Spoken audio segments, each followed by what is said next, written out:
pledge allegiance to the flag of the United States of America and to the republic for which it stands, one nation, under God, indivisible, with liberty and justice for all.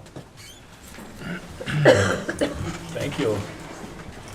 The minutes of the regular city council meeting held May 10th and the special city council meeting held June 7th, 2022 are before the council. Is there anyone in the audience or any member of the council that wishes to make any changes to the minutes as they're printed?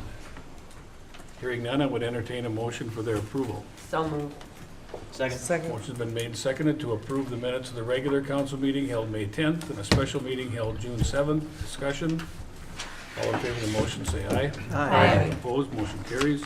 The consent agendas before the council, all items with an asterisk are considered to be routine by the city council and will be enacted by one motion. There will be no separate discussion of these items unless a council member or citizen so requests, in which event the item will be removed from the general order of business and considered separately in its normal sequence on the agenda. Is there anyone in the audience or any member of the council that wishes to either add or remove an item from the consent agenda? Public Madeline? Works needs to add an item F, a special event You need to, from the DLCCC. okay. Any other changes to the consent agenda? Hearing none, I would entertain a motion to approve the consent agenda with that one change. So moved. Second. Motion's been made and seconded to approve the consent agenda with one change. Discussion. All in favor of the motion say aye. Aye. Opposed, the motion carries. Chief Swanson, we have a new firefighter this evening. Would you like to introduce him and then I'll do a swearing in? Yeah, so tonight will be Nathan Marks's, he's completed his probationary period and the department has unanimously selected him to be a full-time member, so. Nate, come on up.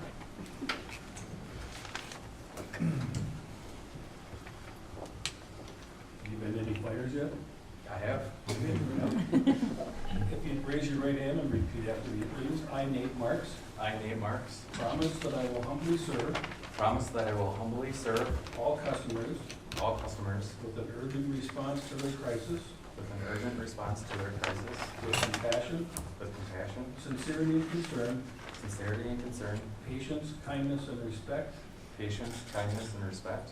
I promise that I will at all times I promise that I will at all times conduct myself in a manner conduct myself in a manner that reflects positively on the fire department and the city of Detroit Lakes. on the fire department and the city of Detroit Lakes. Finally, I promise to follow the policies of the fire department, Finally, I promise to follow the policies of the fire department, uphold the laws of our state and nation, uphold the laws of our state and nation, and the ordinances of the city of Detroit Lakes, and the ordinances of Detroit Lakes, and that I will faithfully discharge my duties and that I will faithfully discharge my duties to the best of my abilities, to the best of my abilities. so help me God. So help me God.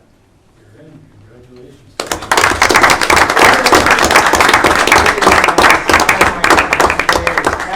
Welcome to the club.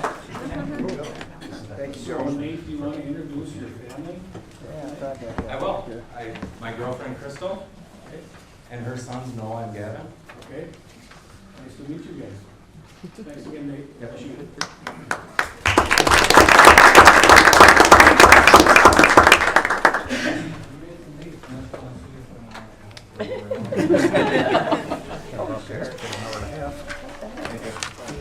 Yeah.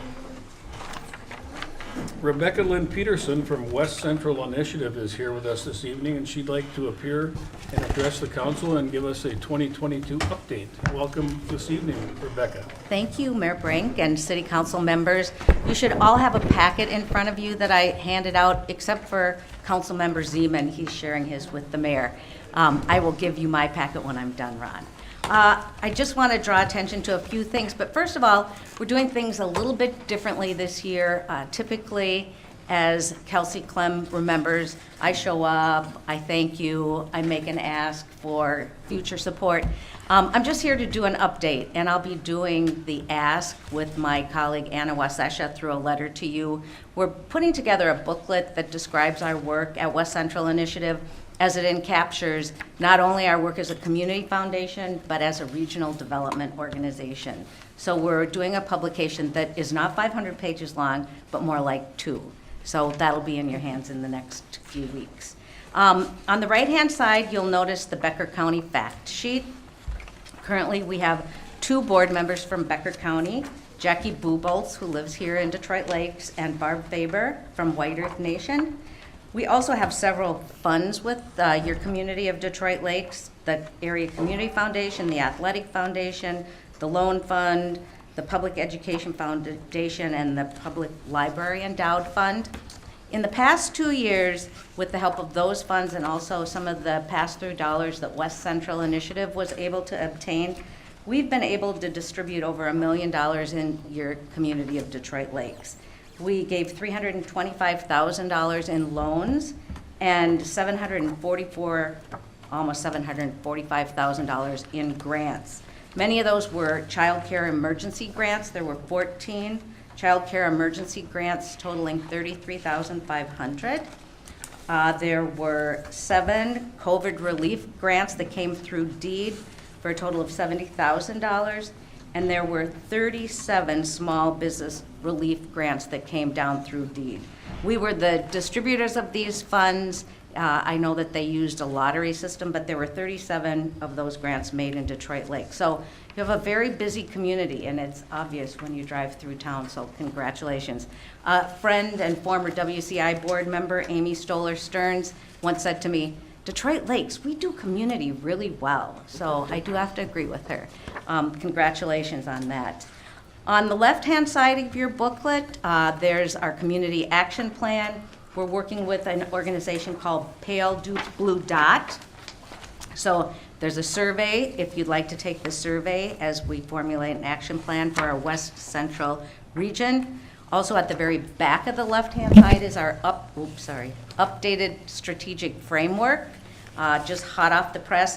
It pretty much looks like our last 3 years, but we've updated it a little bit to focus more on people and climate and the communities we serve. We still have adopted the 17 Sustainable Development Goals, and so we're excited to do that work.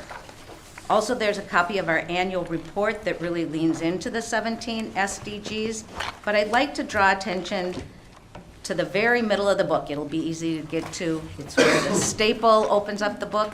There's a picture of an apple tree. Back in November, when we participated in Give M Ends, Give to the Max Day, someone on staff said, "Well, I know Pelican Rapids wants an apple orchard. Maybe we could raise money for Pelican's apple orchard." I'm like, "But we have 82 communities." So we raised enough money to plant 2 apple trees in 82 communities. And Kelsey's nodding. I think 2 of them have already been planted here in Detroit Lakes. Yes. Or will be, or. There will be, yeah. My colleague Celeste Copy just told me that South Shore Park will be receiving 2 apple trees as part of your big pollinator garden festival tomorrow. Tomorrow's ribbon cutting. Is the ribbon cutting? Well, that's exciting. That'll be fun. Also, in the back of the book, well, let's see, 3 pages from the back, there's this magenta page. It talks about the children's book that we just published. Well, it took us 3 years, but we were talking about working with a company out of Chicago, and somebody said, "But we have artists and writers right here in our region." So we worked with an artist from Detroit Lakes, Megan Hagel, and one of our colleagues from West Central Initiative, who's now moved on to the cities, Sherry Booms Home, did the narrative, and we raised enough money to make sure that every family in our 9-county region and White Earth received a copy free of charge of this book. And so Becker County features your ice castle and winter. I know that it's not winter out there today, but it's kind of a nice remembrance that we have cold weather and warm weather in Minnesota. So I've got one passing around. Ron's got a copy, and I'll pass around. You can keep these for your archives or for your little free library. Counties are where your hand is. For the next time a kid comes and visits you at City Hall. And then finally, I just want to take a couple of moments, if you have anything you want to share with me and with West Central Initiative about your hopes and dreams for your work with us. If I can have one more comment though from my colleague Wayne Hurley. He says, remind Detroit Lakes we'd still love to do a Safe Routes to School project with them. So please tell Wayne that I told you that he'd love to do a Safe Routes to School project with you here. But what's on the docket? Big things coming, challenges. I know we're working with Becker County and the early childhood folks on trying to solve the child care issue, shortage of workers, All of the challenges above. there. All of the above, yeah. Housing. You're doing some aggressive stuff with housing though, aren't you? Well, we're building a lot of new houses Yeah, every year, Yeah. about 50 a year, right. so. And we're helping with affordable housing, through the Housing Authority. Yep, We have extra money that's come through from the federal government for Section 8. So if people are out there hurting for paying for rents and are having a hard time making ends meet, they should go down to the Pleasant View and at the Housing Authority and talk to them, because we normally don't have extra vouchers, and you could get like one lady I know went down and her rent was $800 and she had a hard time paying that, and she got a voucher for $377. So that's money that she's got to spend for groceries and other things for her family. So if you need some help with the rent right now, go down to the Pleasant View on Washington Avenue, and that's where the Housing Authority office is, and they'll certainly be glad to help you. great. So do we have any questions from the council for Rebecca this evening? Okay, We appreciate you coming, and we'll see you when you come back for the ask. for the ask, yeah. Okay. You know, that is a development term. Somebody said, I never knew ask was a noun until I came to a fundraising meeting, but thank you. Thank you for And thanks for coming. your support. Thank you. Without objection, I'd like to move a couple items up in the agenda. And Ron, I think we'll go to 7A, because Tracy Brueggemann is here from Brady and Marks. Yes, we have Tracy Bergman here, and she's from Brady and Marks on the Thief River, and she's here tonight to tell us about the condition of our cities for the 2021 audit. So Tracy, you please come forward. Thank you. So first, I'd like to thank you for hiring Brady Martz, and I'd like to thank your staff for their assistance during our audit. On page 1 is the independent auditor's report. The city received an unmodified opinion, which is the same opinion you received in the prior year. In our opinion, the financial statements present fairly in all material respects the changes in financial position in accordance with generally accepted accounting principles. On page 16 is the statement of revenues, expenditures, and changes in fund balance for the governmental funds.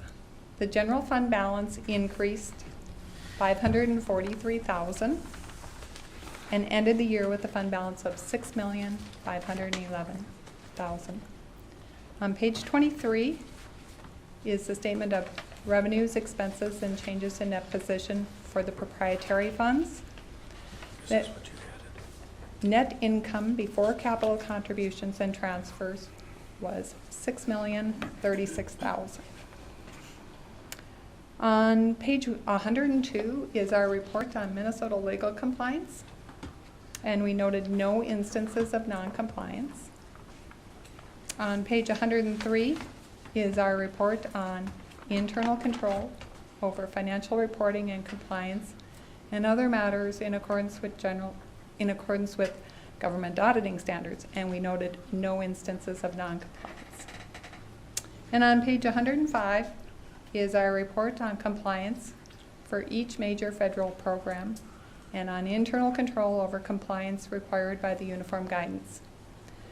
This year we audited the Clean Water State Revolving Program, and in our opinion, the city complied in all material respects with the compliance requirements that could have a direct and material effect on the program. Any questions? Any questions from the council for Tracy? So it's all good, right? It is, yes. And I think Heidi's also gonna give us a little additional information as well, correct? Thank you. Yes, Thanks, Tracy. Thank you. thanks, Tracy. I've provided for the council, and then I also have some extra copies if anyone's interested. I know how everyone loves financial data as much as I do, so what I've provided is just more of a summary of the 110 pages down to 10 pages. I know it's still 10 pages, but more of a summary of information related to the audit and the financial information that's presented. The first page looks at the city's tax levy, tax capacity, and tax rate, and just shows the trends over the last number of years. Basically, what you take from that information is that the city's tax rate is very stable. Our property tax levy has increased nominally over the past number of years, but I think looking at the graphs, it's planned and it's reasonable growth. And so I think that's something that's important to show. The general fund is the city's main operating fund. During the year of 2021, the city's general fund revenues increased about $99,000 from 2020. Trends indicated that the property taxes were the greatest variance from the prior year.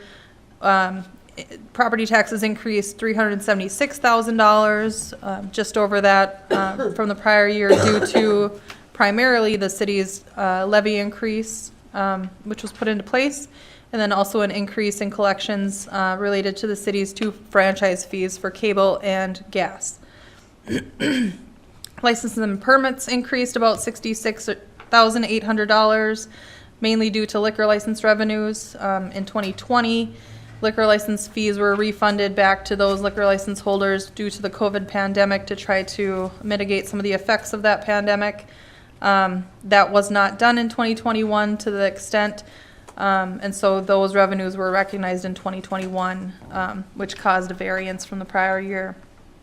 Intergovernmental revenues decreased in 2021 compared to 2020. Mainly due to a loss in local government aid of $94,750. And then also there was a decrease in municipal state aid for street maintenance of $17,687. So state funding continues to decrease for the city, which is not great news for us. Ends up coming out of our local tax base instead. The city also received the first installment of our ARPA funds in 2021 to the tune of about $507,000, which compared a little bit lower to the CARES funding, which was received in 2021. Charges for services increased about $74,000 from in 2021 when compared to 2020. That was primarily due to building permits, more building permits being issued in 21, and then also pavilion rental fees were actually rented in 2021 versus 2020 when the pandemic was more strong and large gatherings weren't allowed. Excuse me. Interest earnings decreased about $51,000 in 2021, and then also miscellaneous revenues decreased about $130,000 due to the city not receiving a workers' compensation premium refund, which had been received in the prior year. On the expenditure side, in the general fund expenditures decreased $134,500 from 2020 to 2021, so a decrease in expenditures, which was a good thing.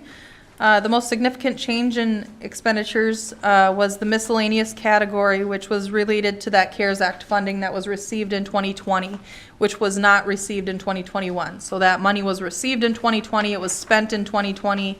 Again, that did not happen in 2021, so it's not shown in 2021, causing that variance.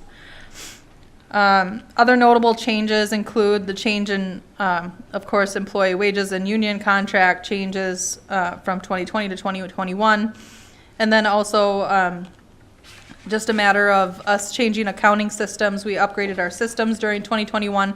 So some of the changes in classifications were made that sort of moved things a little bit from one category to another. So instead of things being classified under sanitation and health, they're now being classified under streets and highways and culture and recreation. So things like weed control, yard waste, forestry, those things used to be under sanitation and health, and they're now under streets and parks instead.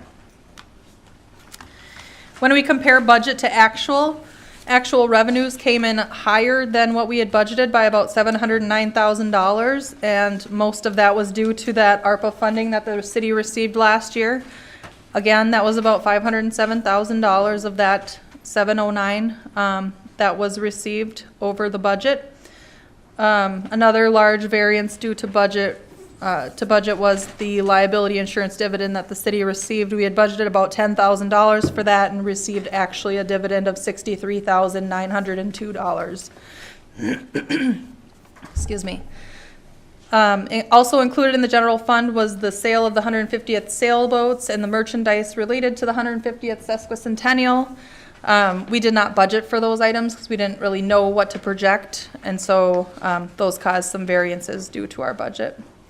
General fund expenditures came in $66,447 more than budget, or 1% more than budget, so very consistent with what we had budgeted. And we budgeted for a break-even budget. However, the activity during the year resulted in an increase in our fund balance of $543,859. Again, mainly due to that ARPA funding that was received during the year, which we hadn't anticipated. A couple of pages later, there's a tax capacity rate comparison. Compares Detroit Lakes to a bunch of other communities that are similar in size and in greater Minnesota. Shows Detroit Lakes is very competitive in our tax rates as far as that goes. The city has 4 enterprise funds which operate like a business. They're self-sustaining.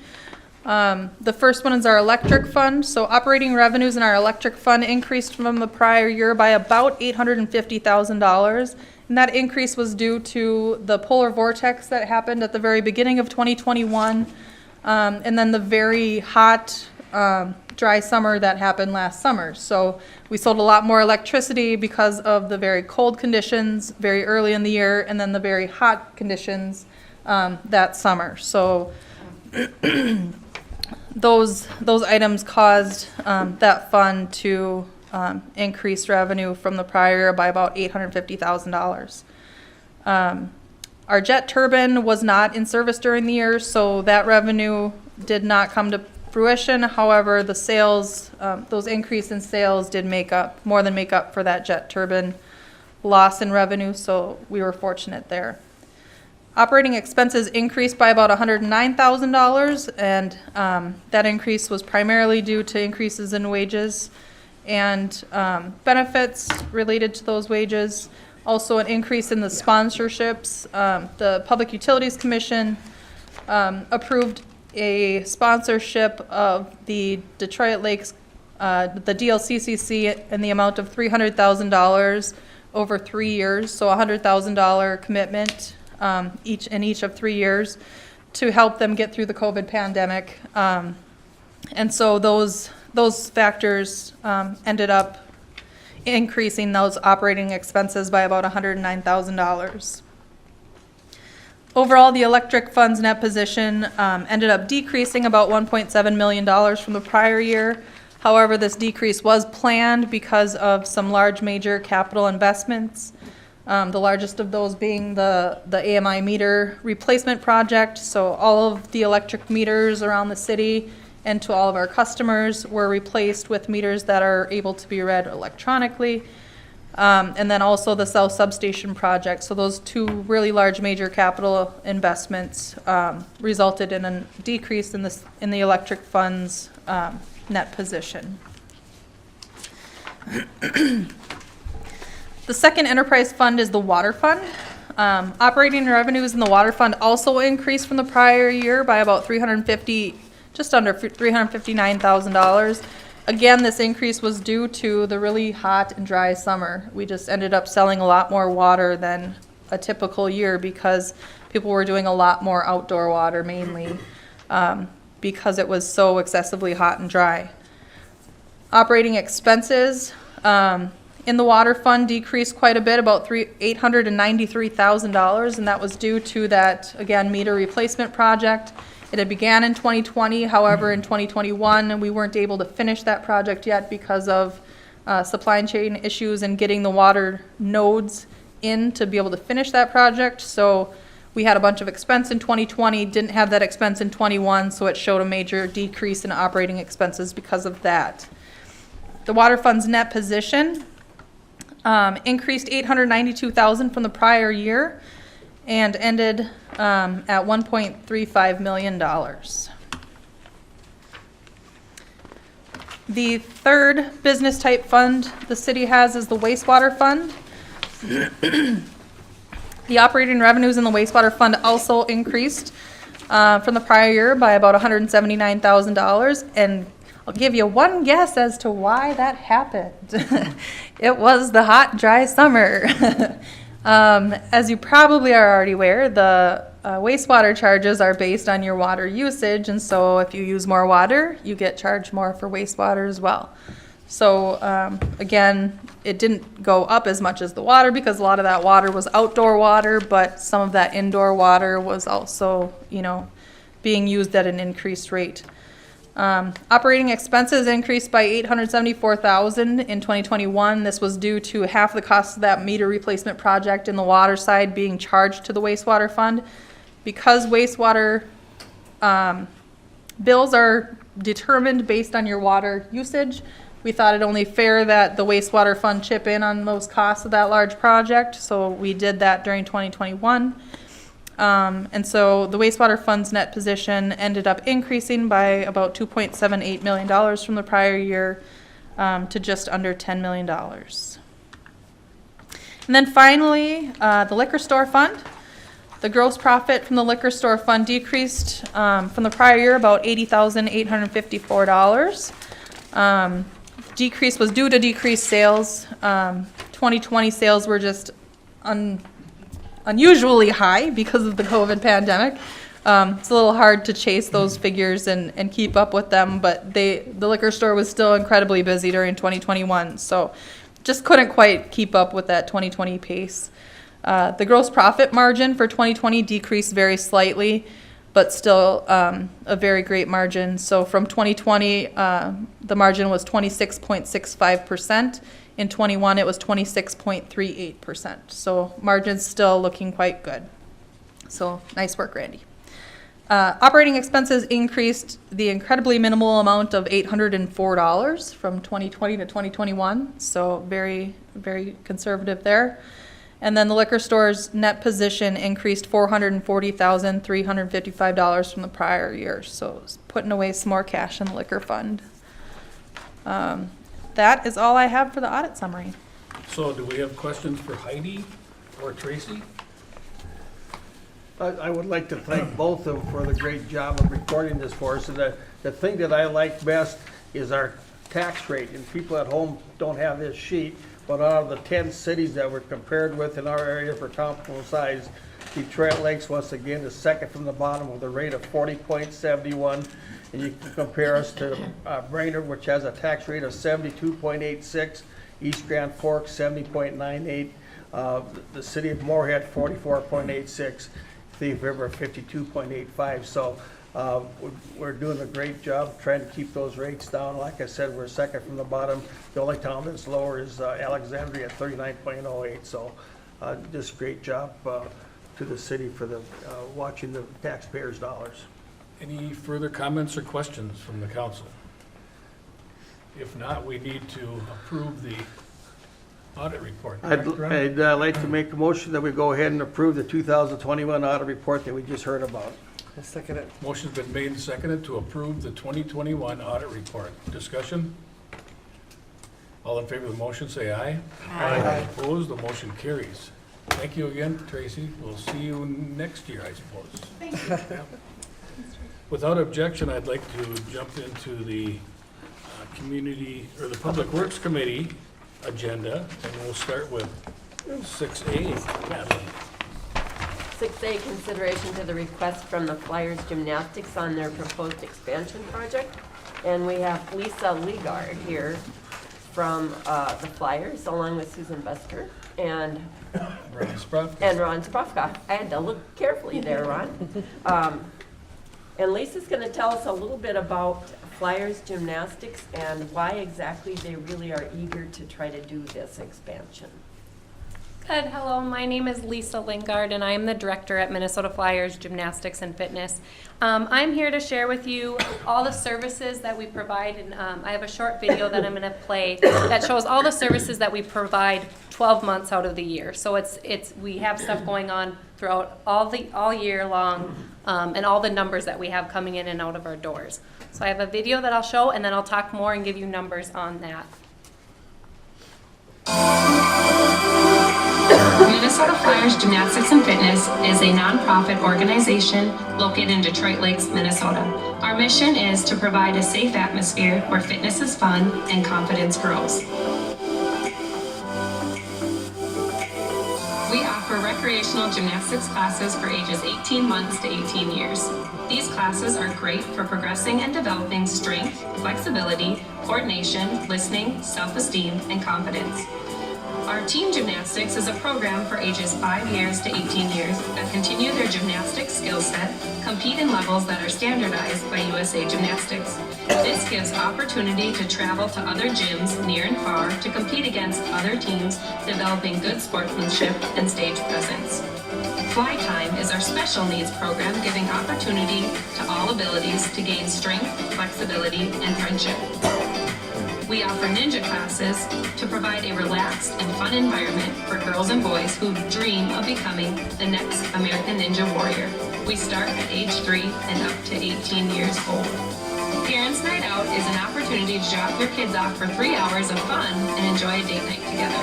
Open Gym and Early Out Open Gym is 2 hours of fun for your kids to come and play. We also provide stress-free birthday parties to cater to each individual needs.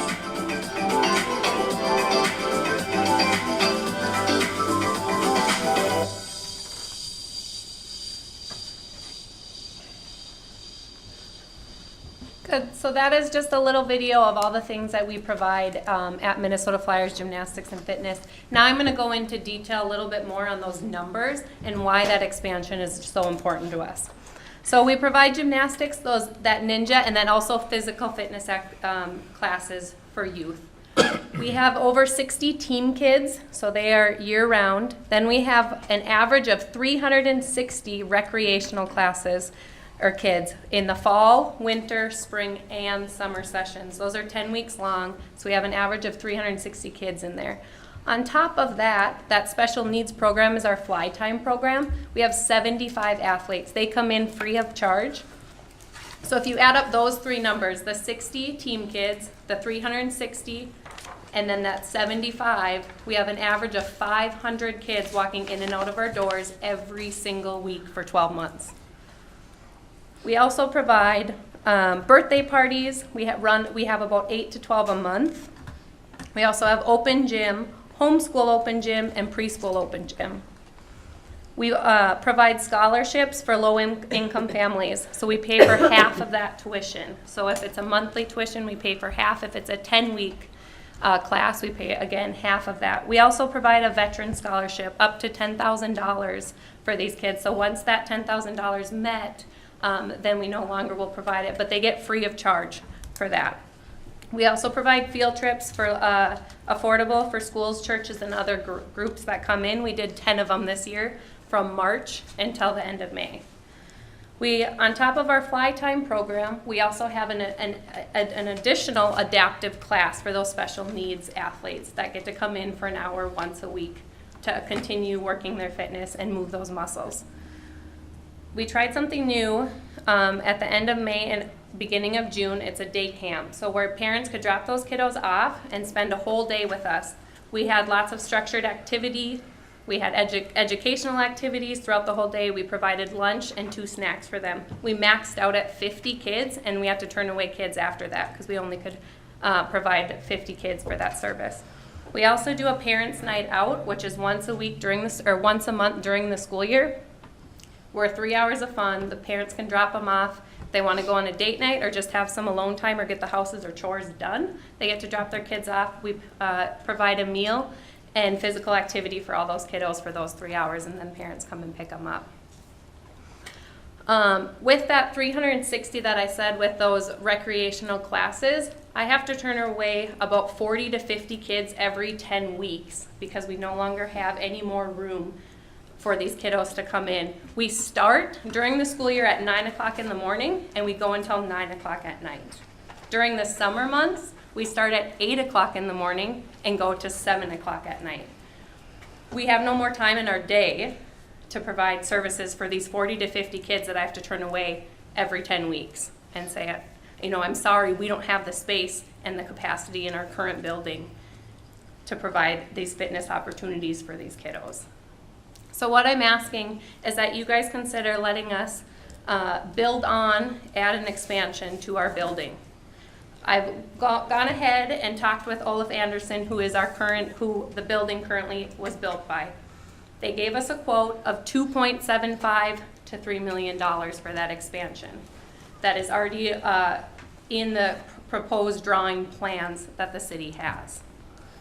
I am asking for an additional 15 feet on top of the 25 feet moving out forward to the front of the building. I'm asking for an additional 15 feet. Again, that will just be able to provide more services for our kiddos, a little bit more space. It doesn't run into any of the hockey arena or the food pantry with it being currently there, so that would work. How we're gonna fund this, we have charitable gaming and then fundraisers that we plan to start doing. However, I can't start any of that fundraising without the approval of you guys to move forward with this. Do you have any questions for me? Questions? So your goal is to raise the entire amount of $2.75 to $3 million then? Absolutely. You know, I'm looking and you've got a great program and you're turning away kids, but yet at the same time, we've got another place in town for people at the LCC, and they've got room, and right now they need more members, and I'm just wondering if there's a way that we could kind of maybe work together, help both of you out on it. If you have kids that you're turning away, they would have the space that could maybe help you out with some of these programs without having to build. And I know you want to build, and you certainly have a need, and you certainly are showing programs that people are wanting because they are coming to your location. But I'm just bringing that up. We do have other facilities, and it'd be nice if both of them were capacity like yours are. Correct. You do have other facilities. However, they're coming there for gymnastics or ninja classes. So the community center would have to get gymnastics equipment, correct. which we are fully right. funded in that aspect. We have all that equipment. Yep. The ninja course, we have that ninja course for those kiddos. So we have all of the equipment that they need. So if that would be great, yes, to help the community center out, but they would have to get that equipment. So they would have to purchase, and equipment is not cheap. Yeah, well, I just brought up because you said you have open gym now too, so, in some ways it is kind of competing on it, but I'm just saying we have spaces that we have availability with. Yep. Further questions or comments? So Yep. what was our recommendation from the committee yesterday, Madeline? This is not to give approval to this project at this point. What we're recommending and what Public Works moves, we move to authorize the city engineer to do some preliminary design in the parking lot for improvements that will determine the best layout and how to provide for stormwater collection. Then after we have that preliminary design, that gives them some better idea of cost and constructability. So I know they're anxious to get their fundraising going, so I would really urge the council to move this along as quickly as we can, perhaps next month or the month after, we can give them the go-ahead to build. So, but for now, we're gonna have the city engineer take a look at the parking situations. Correct. So is that a motion? Yes. Second. Motion's been made and seconded to authorize the city engineer to look at some design and costs for the parking needs for the new expansion of the gymnastics facility. Does that sound about right? That's about right. Discussion? Is that something we feel that city staff can address that in a month? So with positive recommendation, we could address this in July? Let's ask them. Sure. I think there was only one answer there. You answered correctly.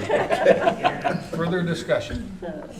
All in favor of the motion, say aye. Aye. Opposed, the motion carries. Thank you, guys. Thank Appreciate you. coming. Without objection, Madeline, can we go to the arena, which was item Which was- 6B? Right. The Public Works Committee received an update from Chad Garlbloom, right? Did I have that right? That sounds great to me. Yesterday, from the Arena Commission, and we decided that it would be best for Chad to come and do a little bit of explaining about where the Arena Commission is coming from.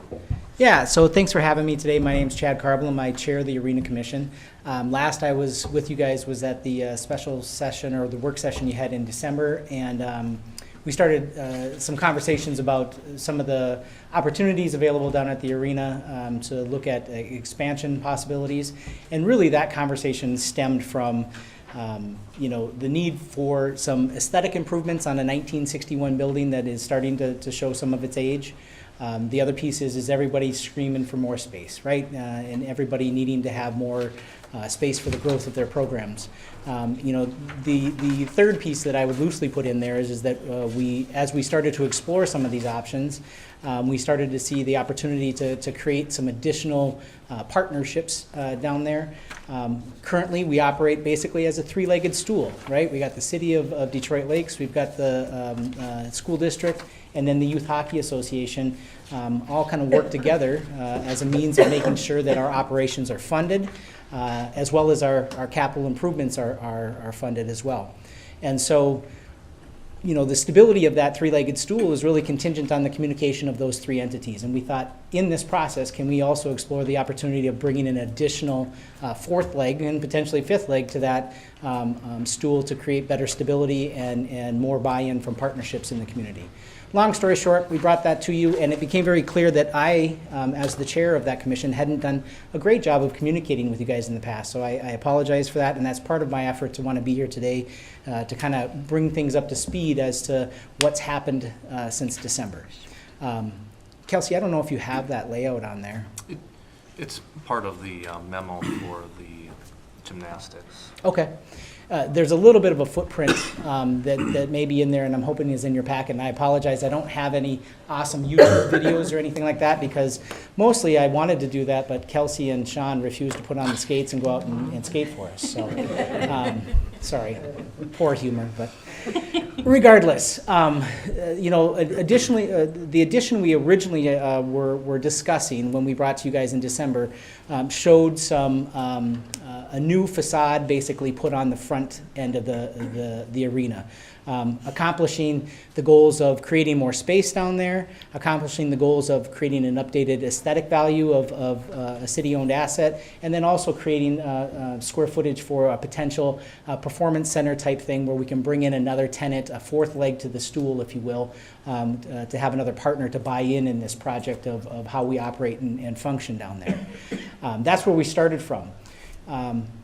The conversations since then and the things that have really been kind of coming to light in our two meetings since then is that project really skips over the notion of addressing the big elephant in the room. We've got a 1961 building that is, no offense, it is eligible for early Social Security next year, and the reality is it's starting to tell us that it's starting to age. And so every project we encounter down there, we're finding that it's exponentially more expensive to improve these projects. A great example is we redid Locker Room 2 in Arena 1 and had budgeted $10,000 just to put up new ceiling, new walls, new plumbing fixtures, things of that nature. Well, we got in there, and in the showers, the plumbing fixtures were 1961 plumbing, and that project turned into just short of $30,000.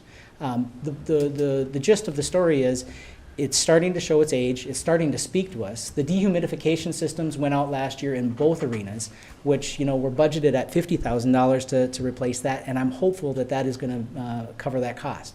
the point of this conversation is we're really investing money into a facility that is starting to tell us, or at least ask us to pause and think, is this a good investment of these dollars into infrastructure on a building that is, aging and starting to tell us it's aging. The other big elephant in the room is we started to get some numbers back last year.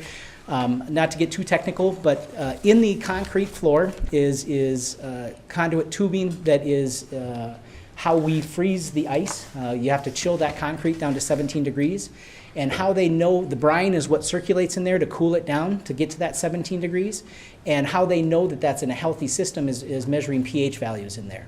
When they took measurements in there this year, the pH started to elevate significantly, which is an indication of a corrosive value. Now, it's a treatable entity, but also these people from Simcoe who come and do our maintenance on an annual basis have also communicated to us that that's an indicator that it's starting to show the deterioration of that tubing in there, and that gets to be a big elephant in the room if that forces our hand.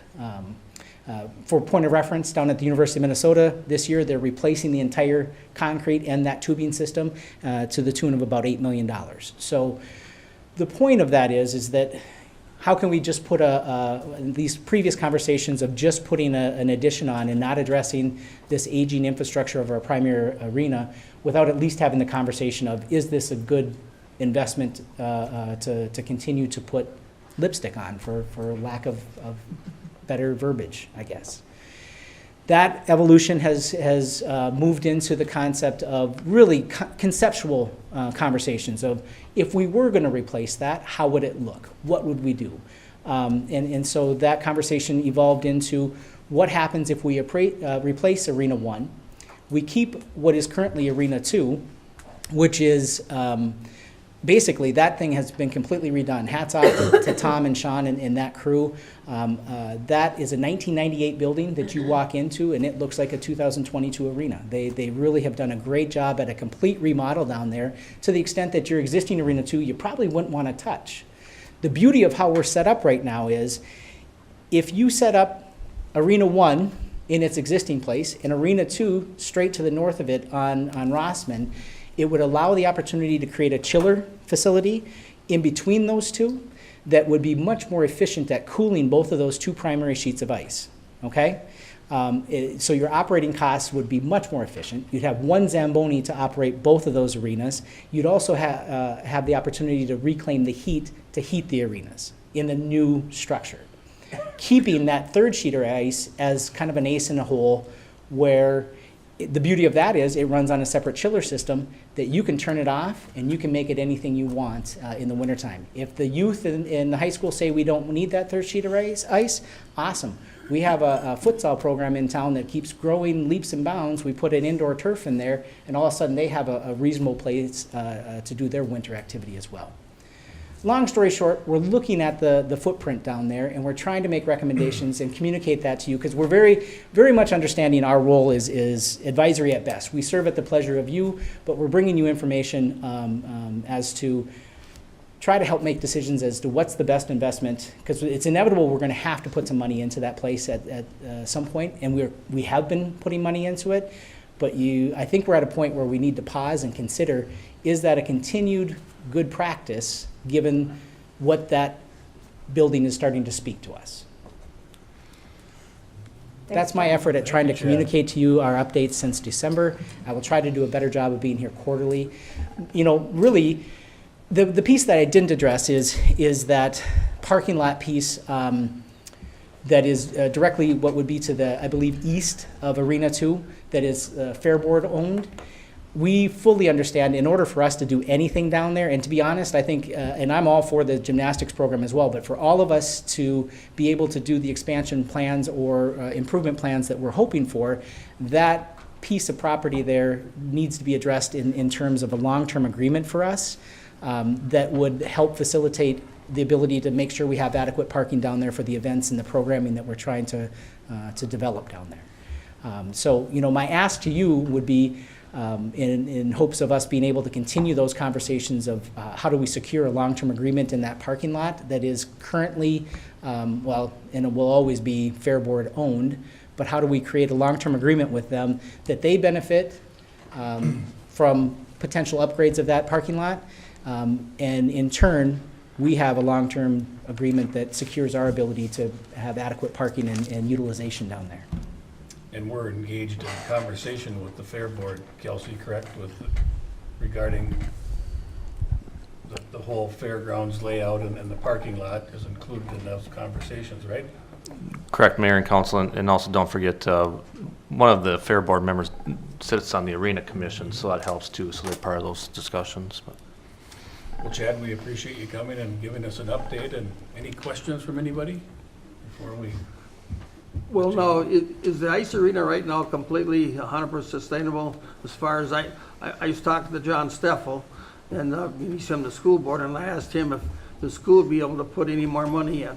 And he said, Ron, he says, right now we're looking at only about 66 high school students for our high school hockey program. And he said, we may not even have a women's team next year because the numbers are way down.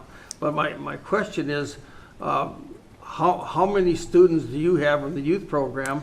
And are you going to be able to fund that with your youth students, with their parents, to help fund this, so that people will be able to afford to be members of the youth program? Right, and great question, and to be clear, I don't represent the youth. I have zero skin in the game. My kids are old, gone. I'm old. But it's a great question, right? How does this play out, and how do you anticipate the programming of it? Part of that is, and part of what has stimulated some of these conversations, Ron, is the youth program coming to us saying, we want to redo, for example, how they're doing summer ice. They went from a 3-week stint in June, which historically, since I moved to town, is what they had done, to now they are transitioning to a 9-week stint that begins right after the 4th of July, and they're going to keep ice in all the way up in one of the arenas all the way until October. They're looking for ways to grow their youth program. I believe Natalie said there was 200 plus registered skaters in their program this past year. They're looking for ways, and I know when I had kids in there, we were at 260 to 270. They're looking for ways to grow back to that and exceed that. So to your point, if you grow that youth program, guess what happens to the high school program, right? And that's the whole intent, is to have opportunities for growth. And that also touches on a little bit of the conversations we've been having in trying to talk about a footprint and what's the best investment for this community. Listen, if we don't plan for 40, 50, 60 years down the road, what are we doing? And putting a $12 million addition on the front of our existing facility is not planning for any type of growth opportunities for these people. The beauty of this current kind of philosophy or concept is you've got that turn valve switch to turn, that you can have 3 sheets of ice if they're able to fund it and they need to fund it, and if they don't, then they won't. I can't speak to their finances as far as their ability to, other than I know from my interactions with them, they're as financially solvent as they've been in a very long time from a standpoint of financial stability. But how would you be looking at to raise this $12 million for a 3rd sheet of ice or whatever? Yeah, you just exceeded my volunteer pay grade, and I don't know the answer to that. And back to thinking of that December work session, Kelsey, didn't we talk about possibly using a 1/2 cent sales tax for that? yeah, we talked about it as strategic planning too, but But there were also other things that we were talking about for that, also the pavilion and whatnot. But my point is that I'm looking at the ice arenas in Fergus Falls. I'm looking up at Thief River, Yeah. up Bemidji, East Grand Forks. They're all struggling to pay for their programs, and they've got beautiful buildings. And Thief River's got a state of the art, so doesn't Bemidji. And the big thing is how to keep these operational to be self-sustaining. Right. And they've got a lot of kids too, but it comes down, a lot of kids can't afford this now, their families. Nope. So how does that going to work out? And so I would tell you that regardless, and doing nothing has always been an option. That's always an option. We continue to figure out a way to make ourselves function as we are. The question becomes, is that the best option? And know this, no matter what route we go, the challenge of funding these things doesn't go away, right? And that's really been, and I will speak to that on the efforts of the commission and bringing in the representatives from those 3-legged stool. They have worked tirelessly and worked very hard to make sure that comes, everybody comes to the table, and we make sure that we're transparent in our costs and our numbers, and that our funding is secured without having to come back to you guys and say we're short. right? That just doesn't happen. Now, does the city have a skin in the game? You bet. Does the city have an opportunity to benefit from that? Absolutely. And so I do believe that the effort is made equally amongst all three entities in our current position. And the other downside of doing nothing at all, Ron, is it limits our ability to bring in a fourth stool, a fourth leg to a stool, a fifth leg to a stool. We can't partner with anybody else if we don't have the opportunity to do that. I'm not talking about not doing anything, but I'm talking about doing something that is affordable. Sure. So all the Yep. kids can Yep. participate.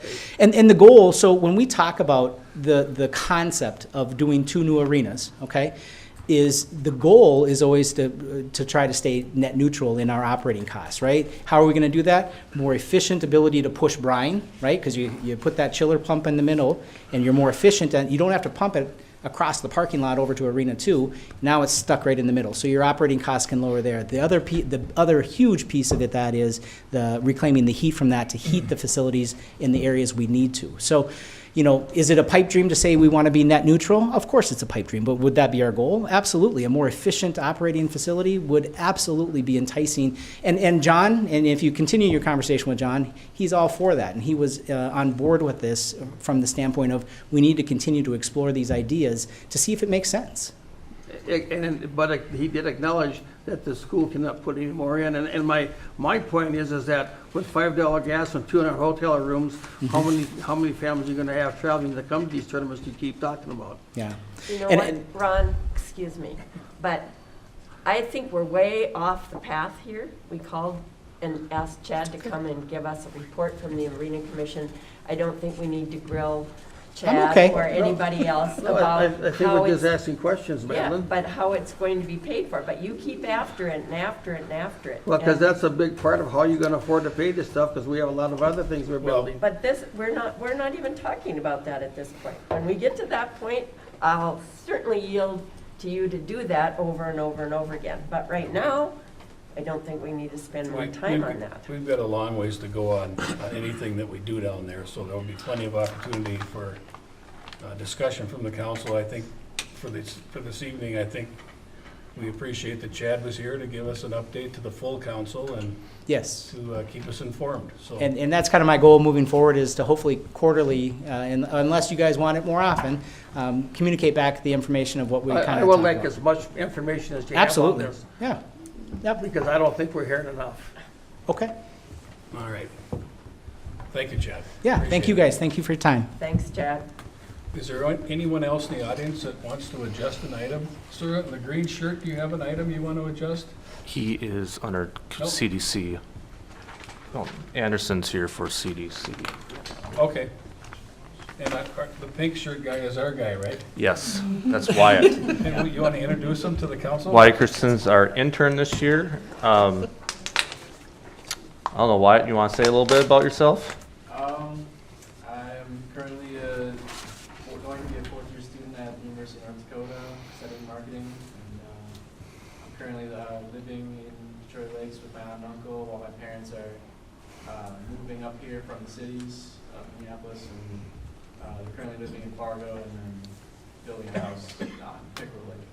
So, Good stuff. Glad to have you. Thank you. So let's just jump back to the Community Development Committee. I think that's where we left off. That's the next thing, right, Dan? Yeah, we never started. Oh, okay. Well, then let's start. You just want to go from the top? Yep. All right, so item A is been pulled from the agenda, so let's go to item B. Larry, you want to give us, Item B is a request for a conditional use permit for a short-term rental at 1210 Lake Avenue. The planning commission held a public hearing regarding this matter and unanimously recommends approval. all right, so item B is consideration to a resolution approving a conditional use permit to allow a short-term rental of an entire two-bedroom home at 1210 Lake Avenue, CPM Properties LLC. I guess I move for approval of. Second. Motion's been made and seconded to approve a resolution allowing or granting a conditional use permit to allow a short-term rental at 1210 Lake Avenue. Discussion?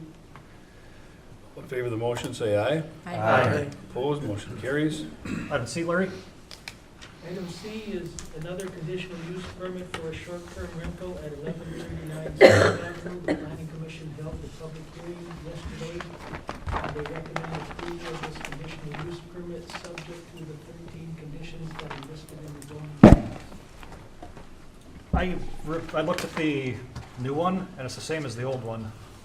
Is that true? We are going to revise that. There's a typo that says 4, and it should say 6. We'll Okay. revise that typo, but I forgot to mention that. So thank you. Okay. So item C is consideration to a resolution approving the conditional use permit to allow a short-term rental of an entire 3-bedroom home at 1139 Summit Avenue, and recommend approval, and I so move. And second. Motion's been made and seconded to approve a conditional use permit allowing a short-term rental at 1139 Summit Avenue and subject to various conditions. Discussion? These are just, I'm assuming they're like Airbnb rentals when I was reading through? Yep. That's what I'm thinking, yeah. Okay. Further discussion? All in favor of the motion, say aye. Aye. Opposed, the motion carries. Item D, Larry? Item D is a request for a conditional use permit to expand a licensed substance abuse disorder treatment facility at 921 8th Street Southeast. The planning commission unanimously recommended approval subject to several conditions. One of those conditions was that they be allowed to construct a 2,200 square foot building with a 3-foot side yard setback, which is similar to the existing building that they have there now. Planning Commission was unanimous on that? It was a unanimous approval. All right. So item D is consideration to a resolution approving a conditional use permit to allow the operation of a state licensed substance use disorder treatment facility serving up to 28 individuals, including a 2,200 square foot building addition at 921 8th Street Southeast, also including the 3-foot setback from the side yard that is existing to the rest of the building. And I so move. Second. Motion's been made and seconded to approve a conditional use permit to allow the operation of a state licensed substance use disorder treatment facility at 921 8th Street Southeast, and also to allow a 22 square foot building addition. Discussion? All in favor of the motion say aye. Aye. Opposed? Motion carries. Item E is consideration to a resolution adopting a donation of 13.07 acre tract of land for the Detroit Mountain Recreation Area. This is partially matching funds for the grant application that we'll be approving in the next resolution. CDC reviewed this last night, recommends approval, and I so move.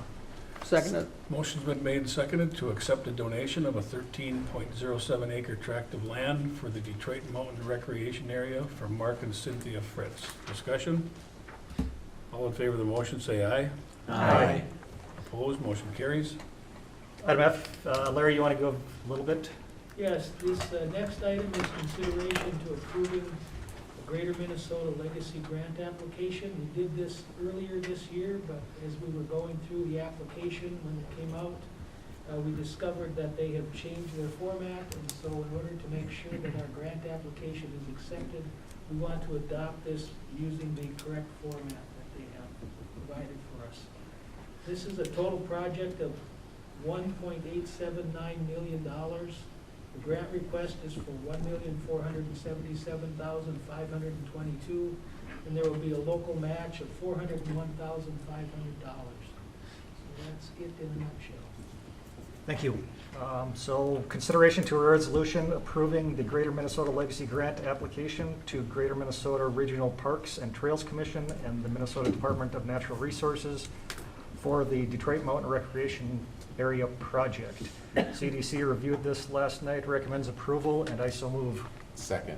Motion's been made and seconded to approve a Greater Minnesota Legacy Grant app and to Greater Minnesota Regional Park and Trails Commission and Minnesota DNR for Detroit Mountain Recreation Area. Discussion? All in favor of the motion say aye. Aye. Opposed? Motion carries. Anything else, Dan? Nope, that's it. So now we'll go back to Public Works. Yeah, Madeline? item C was discussion regarding parking by a Long Bridge. There's nothing to, no action to be taken. It was just a discussion on what might be possibilities. Item D, consideration to accepting the bids for Long Pine Estates Phase 3 and awarding the contract to R.L. Larson Excavating, Inc. for $1,293,557.24. Public Works reviewed these bids and moves to accept that bid. Second. Second it. Motion's been made and seconded to accept the bid for Long Pines Estates Phase 3. Discussion? All in favor of the motion, say aye. Aye. Opposed? Motion carries. Item E is, I'll call on City Engineer John Pratt to give us the monthly project status, and then we'll move to accept that. Good evening, council. Another item, right? We have a lot of work going on. If you've tried to drive around town, I'm sure everybody gets that. It's probably going to get worse before it gets better, so heads up. Westlake Drive Phase 1, that would be the segment from Legion to County Road 6. We are actually out for bids with that project right now. We'll be opening bids next Monday on the 20th, and then we will be having a special council meeting on the 21st to consider award. The county will also consider that at their regular meeting on the 21st. So if everything goes as planned, open the bids on the 20th, consider award the 21st, and we move along maybe with getting approvals from MnDOT. Hopefully, if things went well, we'd look at potentially starting that project late July, early August, and get a good fall and get that thing done. So just for everybody's information, John, what's the status of any assessments, if any, on this phase? On this phase, there are no special assessments for this phase. All right, thank you. Is there any way the county can throw some more patchwork down that road? I can ask them. It's getting tough. It's terrible. It's really, really tough.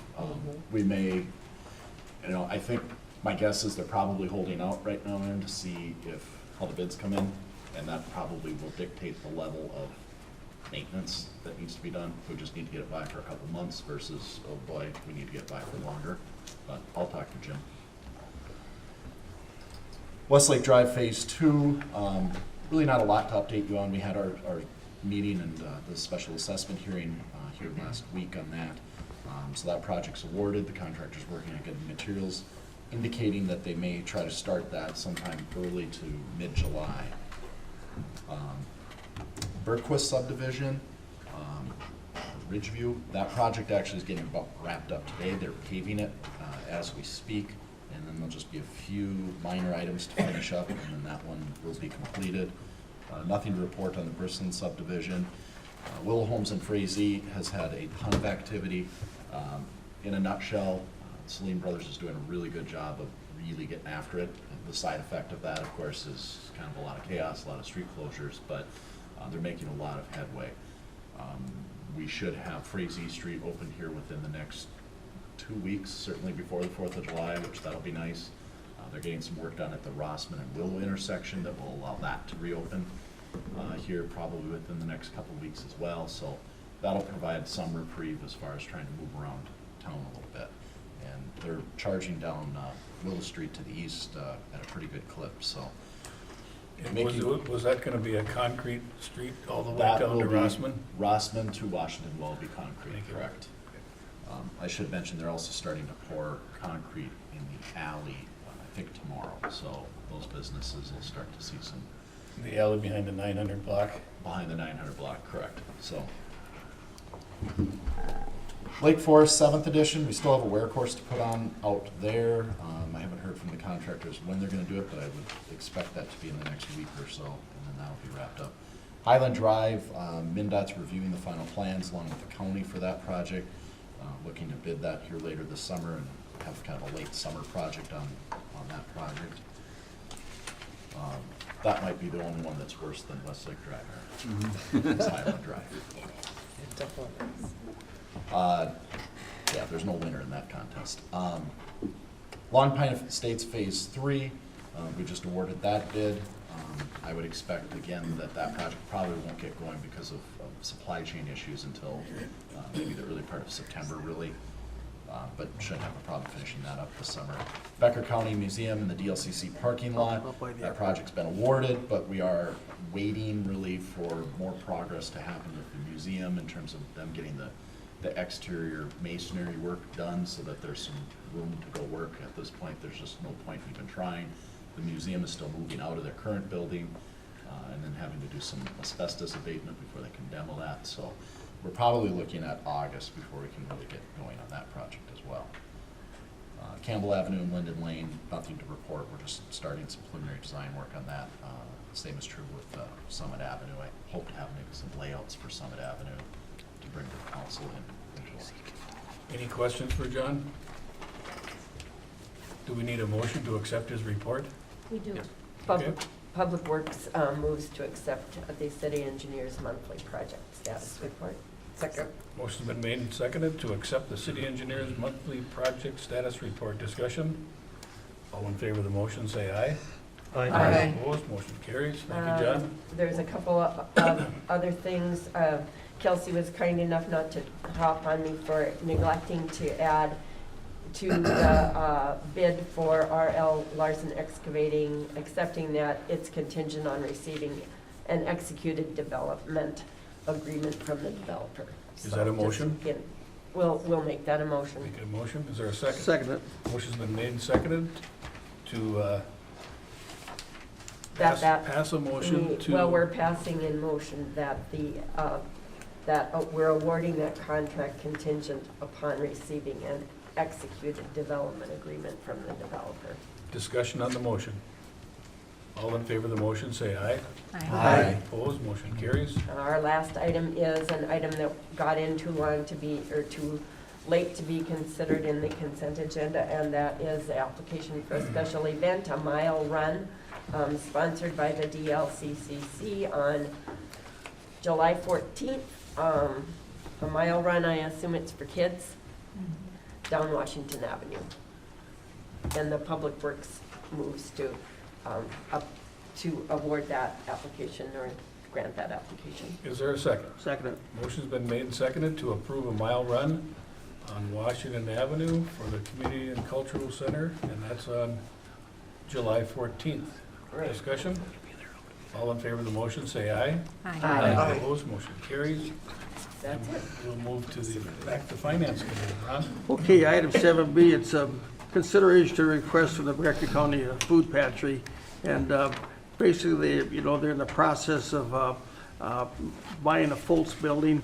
They have reached agreements with Becker County and the city of Trail Lakes for $250,000 from ARPA funds. And they also have maybe another large person coming in with money. The request that they have a couple of requests, but one thing they like to do is have the city operate like we have.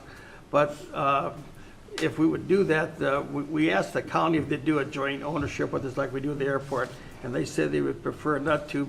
And if we did it ourselves like we have, the county said they would be as apt to give donations to the food pantry. If they had owned it themselves separately, then they would be able to give donations more freely. And so they're going to go ahead and work out a worksheet of all their expenses for what that new building is going to be for the next year, and then visit the county and also visit us, because we've been helping them, and we just have to work this out, and it'd be great if the county could help those folks out. And we worked out an agreement with the Development Authority to sell them that lot on Terry Street for $20,000. So that's being worked out right now between the financing and all the legal work to have on that. But right now, moving forward, they need water and sewer for that property. And so in front of you should have a resolution there. And what it says is that Apex Engineering is going to do a preliminary engineering report on this Terry Street project for utility improvements. The preliminary engineering report will be received by the council on our next meeting on July 13th. So I would make a motion we do so. Is there a second? Second. Motion's been made and seconded to, go ahead, yeah. Isn't this last year's? No, so what you're doing is actually accepting the memo that was in the packet as to PER, and then we're scheduling an improvement hearing for July. Just a little different. Yes, it is, I'm sorry. Further discussion. All in favor of the motion, say aye. Aye. Opposed, motion carries. Okay, and the last item C, it's consider to a resolution to accept donations from some very generous people that made it possible for us to put forth the South Shore Park. These people that gave donations was in the amount of $313,929.40. And this is for a lot of great things out there, pickleball, play equipment for the kids. The open house tomorrow night that starts at what, 5 o'clock? 4 o'clock. 4 o'clock. And so if you want to go out and see some great activities and see the kids playing this new equipment, please show up. But we just want to accept the resolution that of this amount for $313,929.40 and to thank all the donors. So that's a motion. Second. Motion's been made and seconded to adopt a resolution accepting the donations for South Shore Park. Discussion? All in favor of the motion, say aye.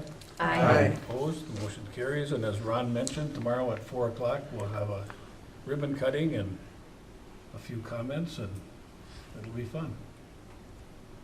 So, thank you. Anything else, Ron? None, Your Honor. We're to the Public Safety Committee. Dan? Thank you, Your Honor. The only thing we have is just to give you guys a heads up that we've been looking at and discussing body cameras for our officers, and the chief has been getting bids on those cameras. So next month, we're gonna, looks like we're gonna be coming back to the council with a recommendation on accepting a bid on those. So, Okay. No action tonight. No action tonight. Right. Thank you, Dan. That's all we got. So now we're down to liquor and gambling. Matt? Thank you, Your Honor. Item 9A was just discussion regarding the capital improvement projects around the liquor store. Randy and Heidi have done a heck of a job laying out what those timelines are. Randy was happy to report that the floor scrubber is still in working order, and we don't need to replace that, but things are running along right good there. Randy, anything else that I missed? No, sir. All right. Item 9B was consideration to a resolution approving the fund transfer and closing of the sesquicentennial fund. Kelsey, do you have updated on that? Mayor and council, if you recall, basically we were funding the sesquicentennial activities basically through the liquor fund, but we've been tracking them separately in a separate fund. So now what this resolution does is this makes a final transfer of the liquor fund to basically close out that sesquicentennial account. Which, note of clarification, was under budget. It was under Thank you, budget. staff, for getting that done. This was discussed, and I'd like to make a motion to approve this resolution. Second. Motion's been made and seconded to close out the 150th anniversary funds. Notice I dodged around. Discussion on the motion. All in favor of the motion, say aye. Aye. Opposed, motion carries. Item 9C, consideration of the request from Detroit Lakes Chamber of Commerce for a sponsorship of the 4th of July fireworks donation. Sponsorship of this. The committee recommended approval of $3,000 towards the fireworks fund, and I so move. Second. Motion's been made and seconded to donate to the July 4th fireworks. Discussion? All in favor of the motion, say aye. Aye. Matt, you just want to mention that it's going to be a big event again like they had last year, correct? That is correct. They are going off 3 barges as well. Same thing as we did last year. It had a great turnout through town. There was a lot of good feedback and excitement around that. So I believe it was a well-attended, from what I could tell. So we're going to be doing that again this year. Very good. Good stuff. Item 9D, consideration of the request for Intrepid Film Festival for the sponsorship of their event July 29th, 22. This was discussed. We feel it would be prudent to keep the donation at a $1,000 level, same as it was last year, and I so move.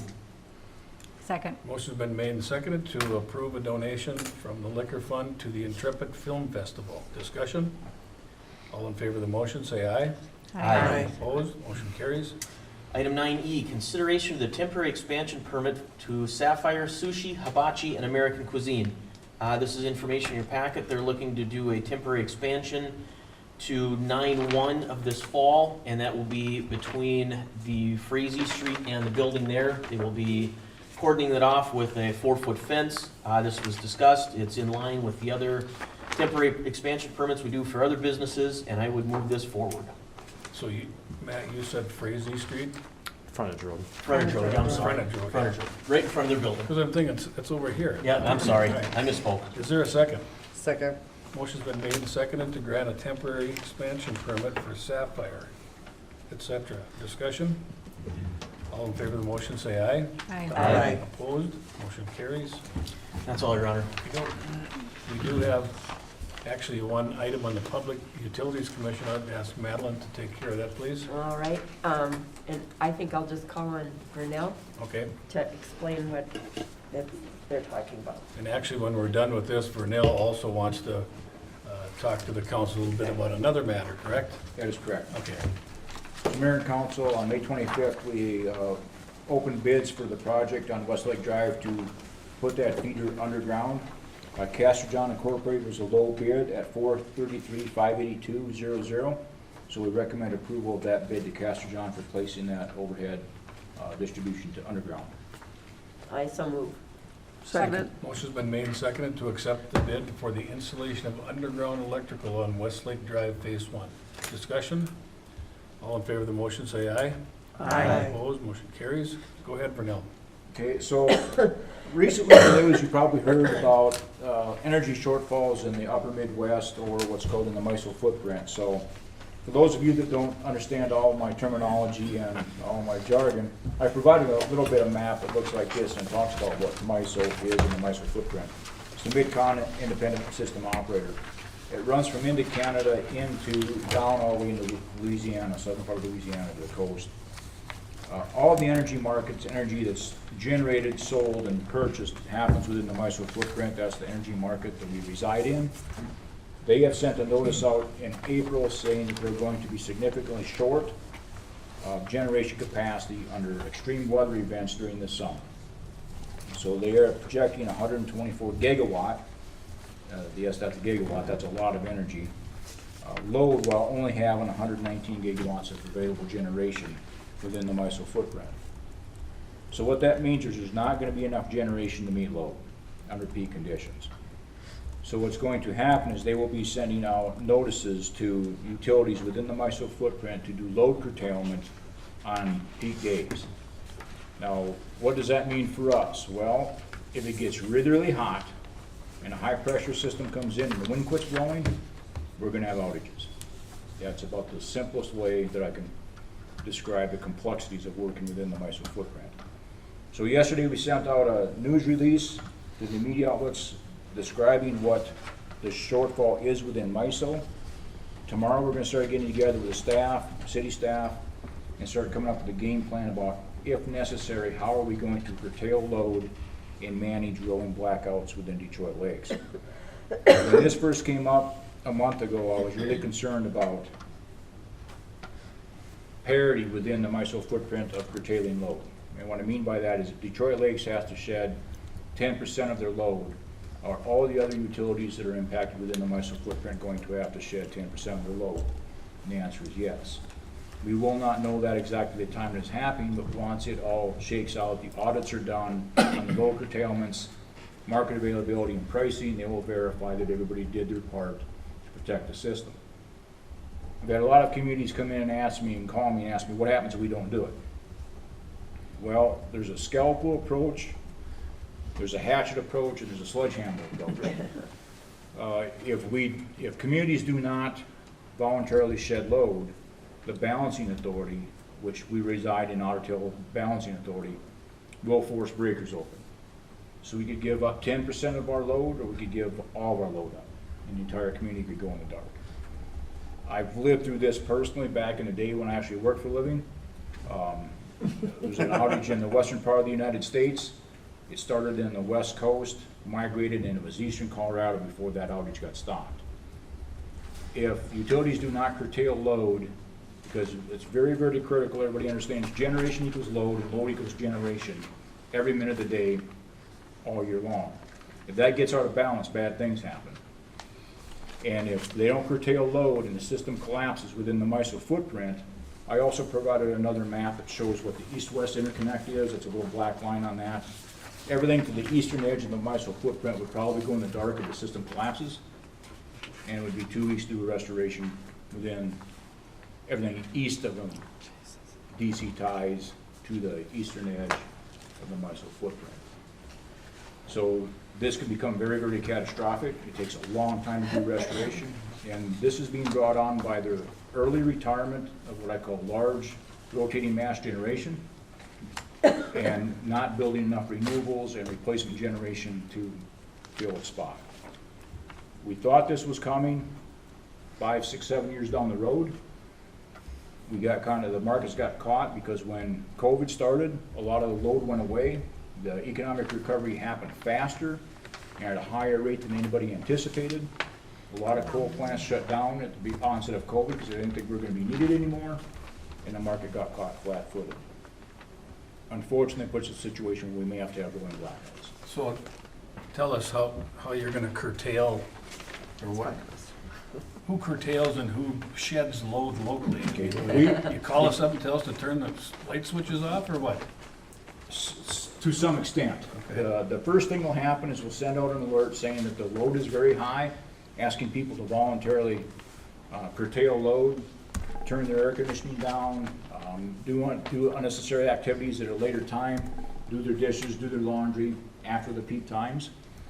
Typically, that for us, that'd be sometime between 11 in the morning and 7 at night, 11 to 7. That's your peak time. That's our peak times. Now, it may be a little bit different within the MISO footprint, but that's typically when we peak here in Detroit Lakes. The next thing we would do is once we got the notification, we'd start doing all of our load control. We'd implement all of our load control devices. We'd shut everything off we have under load control.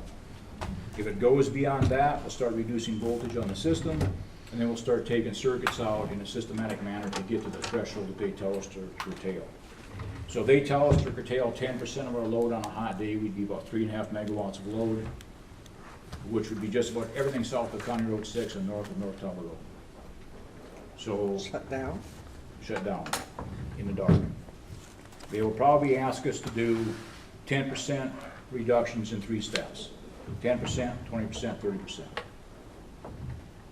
So we're gonna start figuring out where can we isolate 10%, not impact critical care facilities. The hospital won't be impacted, Sanford won't be impacted, Ecumen won't be impacted. Other healthcare facilities, nursing homes, if we would, all critical care facilities will not be impacted.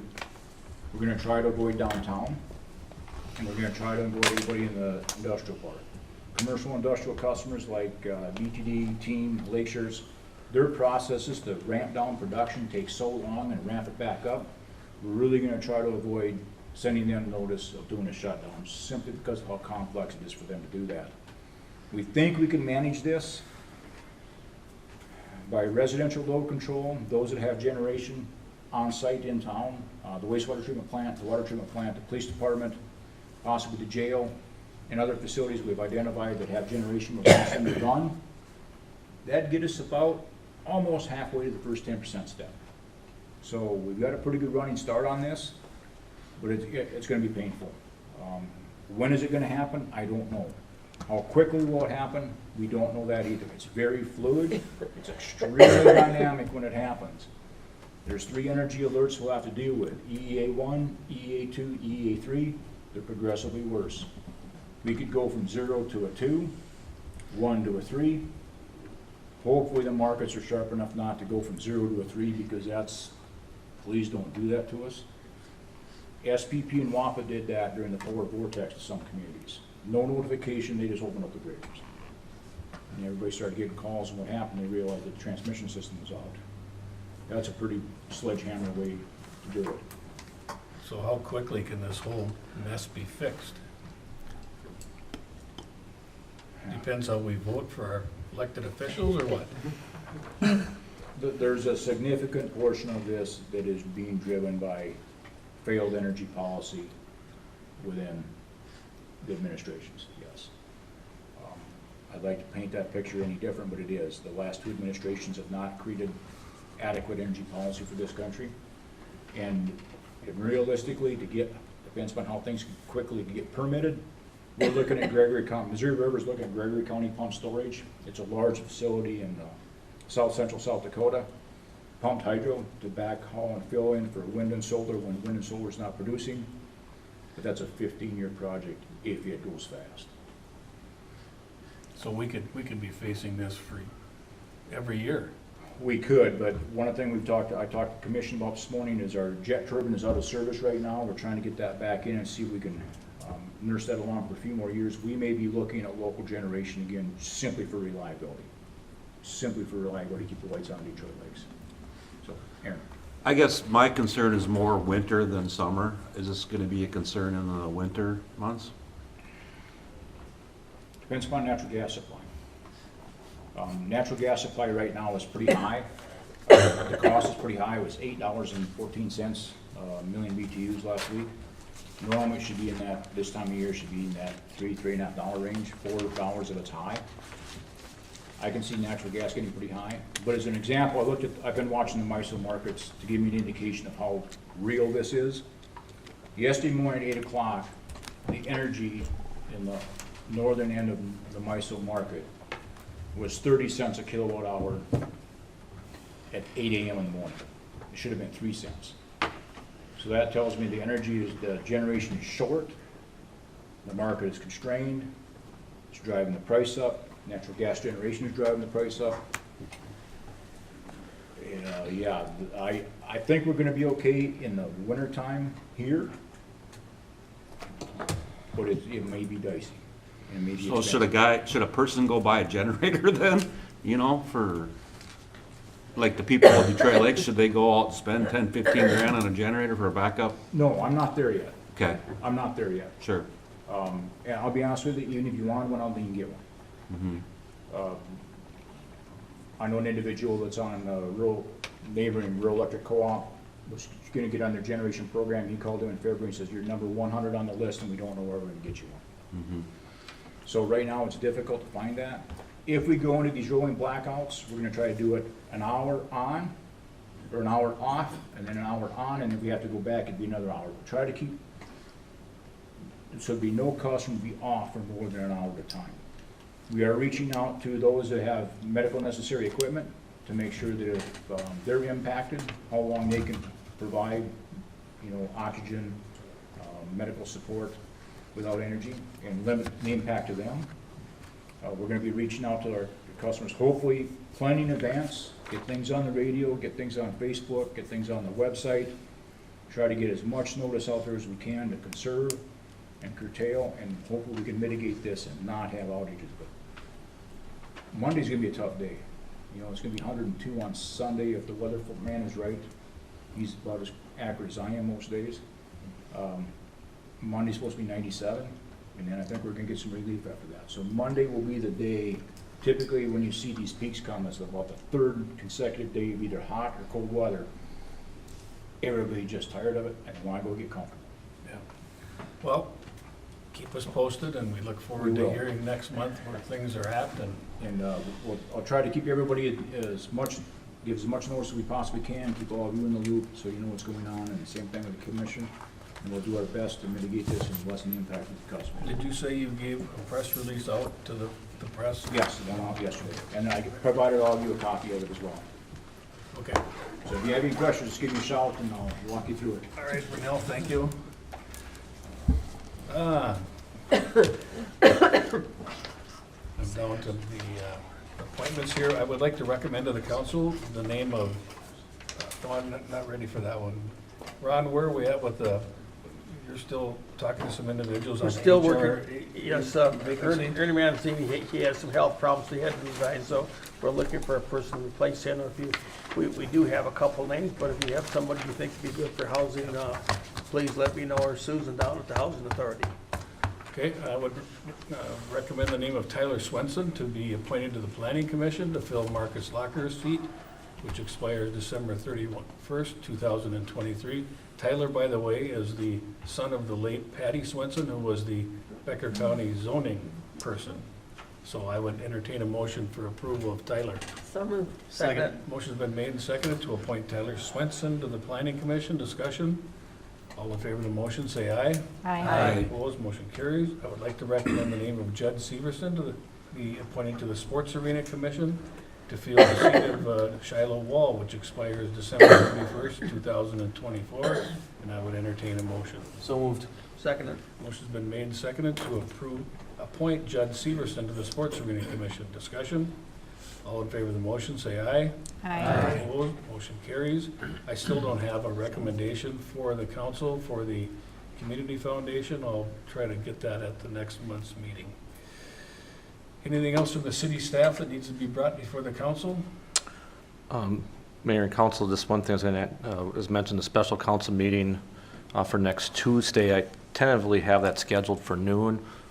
Just want to kind of look around, make sure that works for. I might not be able to be here. When we accept that bid, does that require a certain number of positive votes? We need 6. We would need 6 to, yeah. It's next Monday? Next Tuesday. Yeah, I'll be in South Dakota. I can't be here. Anybody All else day. knows All they day can't be here at noon next Tuesday? Able. You won't be here? I won't. That's right. Anybody else? We don't know about Natalie. Has she said anything about it? Natalie said she could make it on the 21st. Okay, Yeah. so we should be good. All right. Okay. Anything else from the staff? No, Alderman Zeman and I will be going to the League of Minnesota Cities annual conference next week in Duluth, so I'll be out of the office Wednesday, Friday, so. Okay. Kelsey mentioned the special city council meeting next Tuesday at noon. Candidate election filing will be open from August 2nd through August 16th. And the joint governance meetings are listed and the balance of the city council meetings are listed. Anything else, Dan? Nothing, Your Honor. Okay, Jamie? No, just a reminder, I don't intend to run again for anyone who's watching on TV. The seat will be open for someone else to file and run in the coming election. I wasn't gonna mention that because I didn't want people to think I was trying to get rid of you. Thanks. Thanks, Mayor. You're welcome. Matt? A couple of things. Just a thank you to city staff. I know that financial report and audit sure takes time to Public Works and the Parks Division. I know you went from a long spring, you couldn't do anything, to everybody wanted everything done in a day. So thank you for getting that maintained. I think city looks great. Also, what great problems we have is we're growing. We need new buildings, we need new facilities. That's where we want to be.